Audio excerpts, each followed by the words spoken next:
60 million people in on the planet have mental illness, and of that, 40% of them will not seek treatment.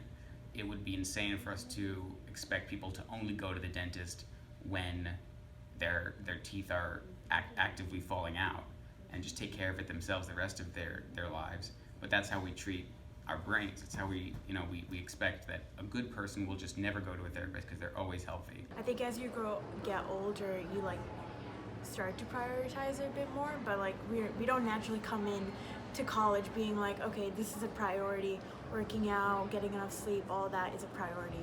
You can never bring it up. You can live your life that way, but it's just not real. It's just not that authentic. It could come out as you being sad all the time, angry. It's so different for everyone. It kind of feels like you have to fix it and then forget about it. That's kind of the vibe I get, when in reality it's a long process. It's not just something you can just be happy. I've heard that, just be happy, and it's not like that. Obviously everybody has to figure out daily ways to manage their own stress and their own mental state, and some very well-documented, well-supported strategies for that are gratitude journaling, just taking out a piece of paper and writing down all the things you're thankful for and kind of reminding yourself of all the great things in your life. One thing I do is anytime I find a picture where I just look at it and I'm just whether it's fan art of a show I like, or a picture of me and my friends, I look at it and it makes me happy. Just put it in an album so that all of your things that make you happy are in one place, and then that if you're feeling bad, you can just look in that one album and then feel better. Every single day, something that you truly love, that you're not doing for any reason except for the fact that you love it, and it brings you joy. Be spending time with somebody you really like spending time with, and they always make you happy, they make you feel better, or doing art. Definitely exercise. I kept saying this, but literally sleep and exercise, so important. Water, drink water. Honestly, just also take a break.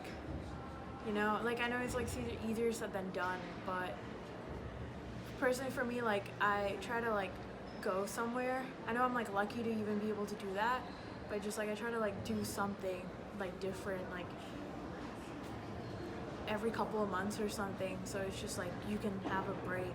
If somebody's reaching out to you and stuff like that, just listen, be an open ear. Sometimes people don't always talk to other people for advice and for their opinion. Sometimes you just have to listen and just actively listen, not passively, not be on your phone, just actively listen and just try to empathize. I feel empathizing is so huge with somebody who's going through mental health, you just being there that. And also another thing is if you know your friend is going through mental health problems, reaching out to them before, not waiting to reach for them to reach out to you, because a lot of times when you're going through really severe mental health or any sort of you kind of tend to isolate yourself, and you just, because you feel lonely and you kind of have all these thoughts in your own mind. So even somebody reaching out to you and checking in with you without it being prompted, and being how are you doing, I know you were you had a rough time, or I know the test, you were really stressed out about the test, how did it go, anything like that, just reaching out, thinking of them first.